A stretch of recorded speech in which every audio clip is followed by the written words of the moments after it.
Salut les amis, une petite vidéo improvisée. En effet ce soir, alors ma tendre et chère m'a signalé en effet qu'il y avait une lune alors bien visible en ville et qui même peut surprendre en fait. Donc alors elle est là en tout petit, mais c'était juste pour attirer l'attention en fait sur le fait que parfois il peut y avoir plusieurs compositions possibles.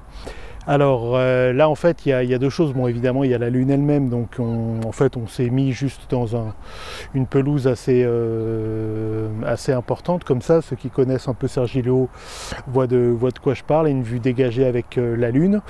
Donc voilà, la première photo là que vous voyez effectivement, c'est la lune seule quoi.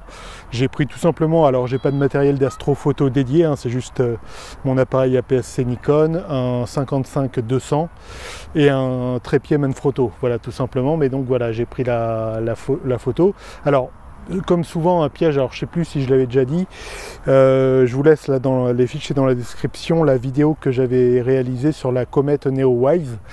Quand il y a un objet céleste et la nuit, on a tendance à mettre une vitesse un peu lente, mais là la lune c'est vraiment un objet qui envoie de la lumière. Alors là ça se voit pas, là je vois que elle est juste là sur un petit coin de l'écran, mais du coup il n'y a pas besoin non plus de mettre des pauses longues, genre 1 ou 2 ou 3 secondes, hein. Là une fraction d'un 80e ou je sais plus combien j'ai mis, mais elle suffit pour avoir le rendu que je voulais. Donc voilà, il y a cette première photo avec juste la lune, et en fait en regardant un peu autour, j'ai vu qu'il y avait une composition pas trop mal avec une suite de lumière là que vous voyez et la lune. Du coup j'ai pris toute la pelouse avec cette raie de lumière constituée par l'allée et les lampadaires et la lune. Alors bien sûr au post-traitement j'ai réduit l'intensité de la lune, parce que là en revanche, pour que vous voyez un peu la pelouse et l'allée, là j'ai dû faire une pause de 1 ou 3 secondes. Enfin j'ai fait plusieurs essais, j'ai fait 1 seconde, 3 secondes, 5 secondes, mais du coup alors la lune elle éblouit carrément.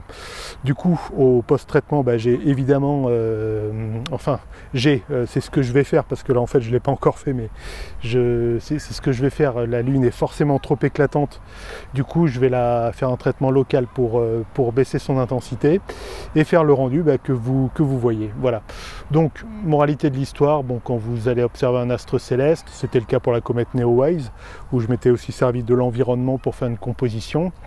Ne focalisez pas sur l'objet lui-même, parce qu'après tout la lune a été photographiée des millions de fois, et pour que la photo ressorte un peu, faut un peu l'agrémenter. Et à titre personnel, alors je sais pas encore ce que ça va donner au post-traitement, mais je pense que la photo avec toute la pelouse sera plus originale que la photo juste avec la lune, qui a dû être faite des millions de fois juste ce soir, où c'est vrai qu'il y a une lune assez remarquable. D'ailleurs j'en profite, la photo, je fais allusion à la comète Neowise, il y a cette photo dans le livre que j'ai édité, donc le livre Solitude. Je vous laisse là en description et dans les liens de la vidéo un lien justement vers la vidéo qui présente un peu l'ouvrage. Donc je vous laisse ça va s'afficher là si ça ne s'est déjà affiché.